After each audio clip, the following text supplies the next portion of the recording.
desarrollando el segundo juicio en el caso Anaí Benítez, una joven que fue asesinada en 2017 en Lomas de Zamora. ¿Sí? El primer juicio por el femicidio tuvo como resultado la condena a prisión perpetua de Marcos Bazán. Claro, sin embargo, lo que se está denunciando es que ese primer juicio fue irregular y que de hecho se desligó de responsabilidades a otros implicados. Es por eso que ahora se está llevando adelante un segundo juicio en el cual la fiscal Marisa Monti pidió la condena a Marcelo Villalba por haber drogado, secuestrado, violado y estrangulado a Anaí Benítez. Y a su vez pidió también la absolución para Marcos Bazán. Exactamente, y para profundizar este tema tenemos aquí a Manuel Garrido, que es abogado de Marcos y director de una organización que se dedica a casos de causas armadas llamada Innocent Project Argentina. En principio, saludarte, Marcos, Manuel, por estar aquí con nosotros y para poder profundizar sobre este tema. Queremos saber por qué se considera inocente a Bazán. Bueno, Marcos es absolutamente inocente. Él vivía en una casa en la reserva de Santa Catalina, que es ahí en Lomas de Zamora, y era una persona que tenía una vida normal, tenía su trabajo, le gustaba hacer tareas de orfebrería. Esa semana recibió visitas de sus amigos, fue a trabajar, fue a hacer compras para hacer su trabajo. Y cuando aparece el cuerpo de Anaí, aparece a 280 metros de la casa de Marcos. Es un lugar público, la reserva es un lugar público en donde después de las 20 horas, después de las 18 horas, ni siquiera había ningún tipo de control de acceso ni nada por el estilo. Y bueno, la policía en ese momento, acuciada para dar una solución al caso, sin ninguna pista.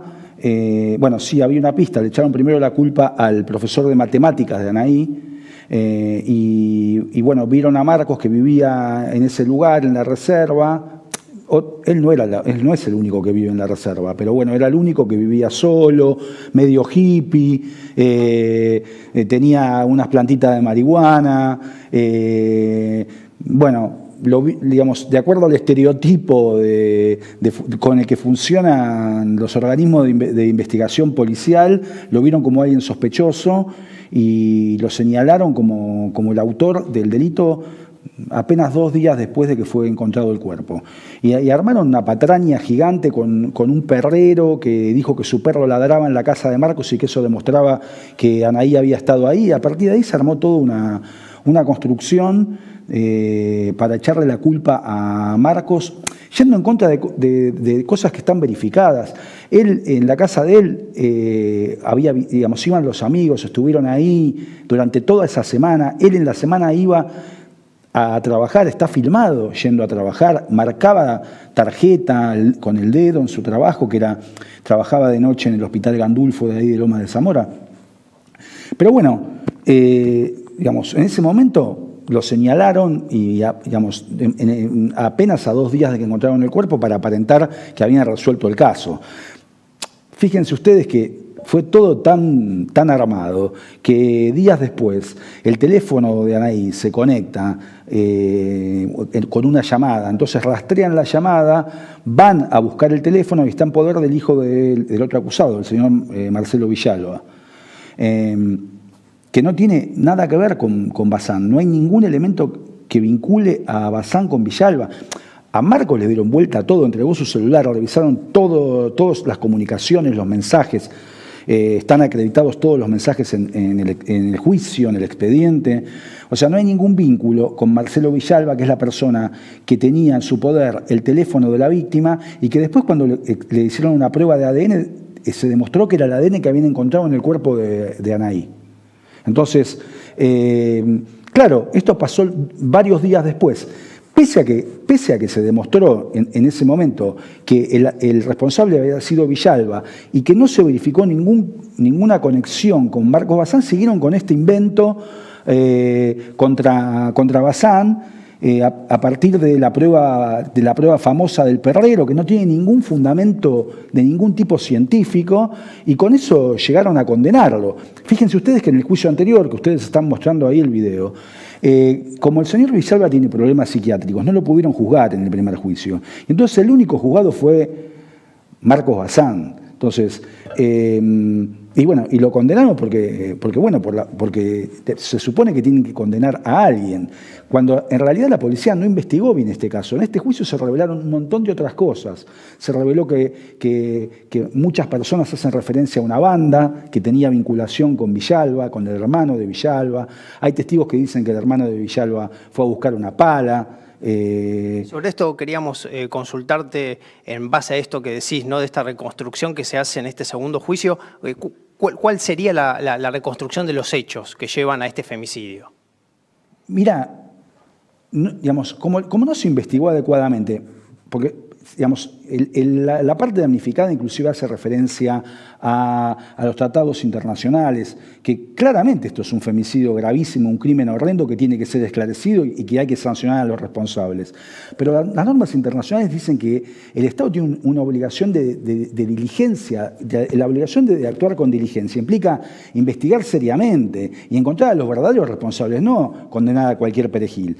Y en el juicio surgió todo este relato sobre el secuestro de Anaí, que la tuvieron en un departamento donde hay unas personas, suelen parar unas personas dedicadas a actividades ilícitas, y hay todo un relato sobre que digamos, se le fue o perdieron el control porque le suministraron sustancias, que eso está verificado y en la autopsia se verifica que ella estaba bajo los efectos de una droga de tratamiento psiquiátrico. Bueno, ese relato aparece en el juicio, pero no se investigó nunca. Pasaron 5 años y esto ya se sabía desde hace tiempo. Y no, digamos, a la casa de estos señores que están señalados como responsables de haberla secuestrado, además de Villalba, ¿no? La policía llegó 6 meses después del hecho. Entonces, cuando llegaron no encontraron nada, o sea que digamos, y tampoco se volvió a investigar. Entonces, claramente acá hubo un problema de falta de diligencia investigativa, problemas serios en el tiempo que tardaron en llegar a la conexión del celular. El celular se conectó el primer día en el que Anaí fue secuestrada. Y sin embargo, la investigación, la fiscal y la policía llegaron 10 días después. Entonces, digamos, lo que revela el juicio, revela varias cosas. Primero, que no hubo una investigación diligente por parte de la policía ni de la fiscal que intervinieron. En segundo lugar, revela claramente que Marcos es inocente, que no hay ninguna prueba que lo involucre. Quedó clarísimo que el perrero es una persona que no merece la menor fiabilidad.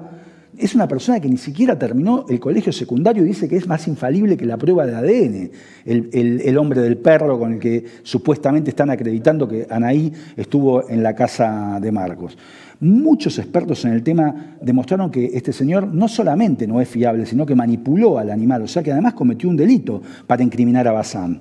Se demostró además cosas que tienen repercusión o relevancia política, porque además algo que es importante tener en cuenta, la desaparición de Anaí se produjo 14 días antes de la PASO del año 2017. O sea que se produjo una gran conmoción pública, un gran reclamo para que se esclareciera el caso. Y eso tuvo un impacto político. Bueno, uno de los policías que declaran el juicio, citado por la Fiscalía, dice que cuando estaban en la casa de Bazán hubo un llamado de la gobernación de la provincia de Buenos Aires en ese momento reclamando que hubiera un pronto esclarecimiento del caso. Hay un testigo que dice que en la Fiscalía estaba a cargo de la investigación un agente de inteligencia de la AFI. Eso también surge de escuchas de la propia familia de la particular damnificada, que cuentan que había alguien de la AFI interviniendo en la investigación. O sea, es todo una suma de irregularidades y de barbaridades que hasta ahora repercutieron en la situación de Marcos, en el daño que le provocaron a Marcos Bazán. Marcos Bazán estuvo ya 5 años preso por esta causa, siendo inocente, y ahora sigue siendo acusado. Fíjense ustedes la patraña que es todo esto, que a Marcos lo condenaron en el primer juicio a prisión perpetua.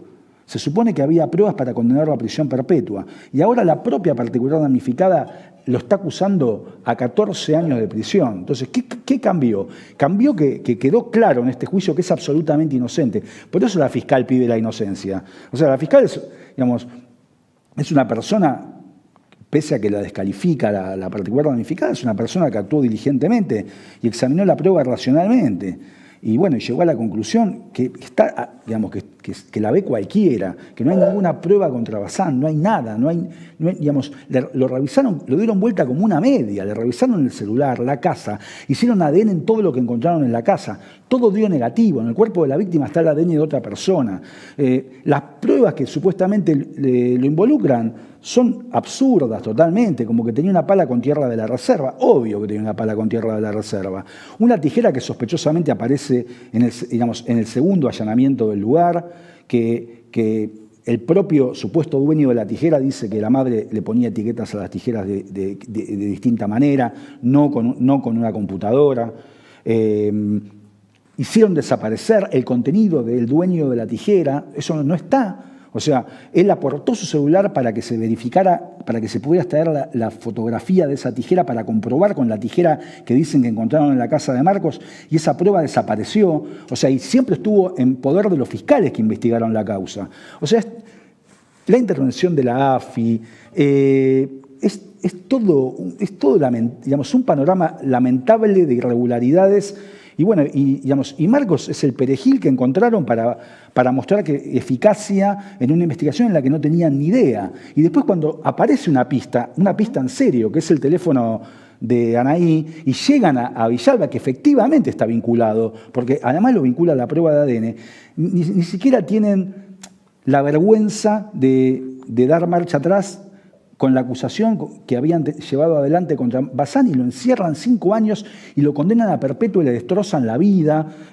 Marcos hoy tiene un síndrome de estrés postraumático a raíz de todo lo que sufrió y viene sufriendo a raíz de este caso. Manuel, vos, a medida que nos estás contando lo que ocurrió, los hechos y demás, podemos ver que es un juicio que fue bastante irregular. ¿Vos por qué crees que a pesar de todas estas cosas lo terminan condenando? ¿En el primer juicio? Sí, en el primer juicio. Y lo usaron de chivo expiatorio. Alguien tenía que condenar y fíjense ustedes que además fue desfigurada toda la prueba. Fue un desastre. Por eso esa condena fue revocada por el Tribunal de Casación de la Provincia de Buenos Aires, que marcó todas estas irregularidades. Hay informes falsos de la Fiscalía sobre las conexiones de Marcos a páginas web. Hay informes falsos sobre las menciones de sus contactos con su familia. Dicen que nunca llamó a su hermana como Ana, cuando hay por lo menos 5 comunicaciones en donde se refiere a su hermana como Ana, y eso lo consideraron como un elemento incriminatorio porque dicen que se estaba refiriendo a Anaí, cuando él siempre se refiere a su propia hermana como Ana. Hubo claramente no hubo imparcialidad en el juicio anterior. ¿Y cómo se llega a este segundo juicio? O sea, y bueno, porque el Tribunal de Casación revoca esa condena contra Marcos, advirtiendo todas estas irregularidades, advirtiendo toda la patraña del perrero y cómo se había desfigurado toda la interpretación de la prueba, y ordena hacer un nuevo juicio. En realidad tendrían que haberlo absuelto en esa decisión del año 2020. Porque para nuestra Constitución no se puede perseguir 2 veces por el mismo hecho a la misma persona. Pero bueno, esa fue la decisión del Tribunal de Casación. Claro, frente a un hecho tan grave, afortunadamente que verificaron que hubo irregularidades en ese juicio, por lo menos mandan a hacer un nuevo juicio. Y este nuevo juicio, la verdad, está saliendo a la luz, salió a la luz, más allá de que se haya vuelto a acusar a Marcos. Pero bueno, la prueba salió a la luz y de ese modo la fiscal, no es que es una fiscal benigna, que no va a acusar, sino que frente a la prueba que evidenció la inocencia de Marcos, la fiscal no tuvo otra alternativa que pedir la absolución.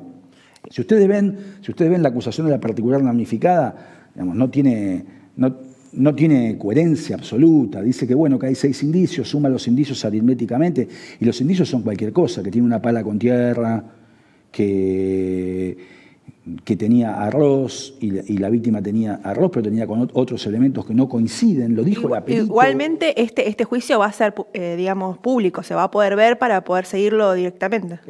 Este juicio fue público. El anterior. El anterior. El primero. O sea, el primer juicio fue revocado y ya tuvo lugar. Pero el segundo sí va. El segundo juicio es público.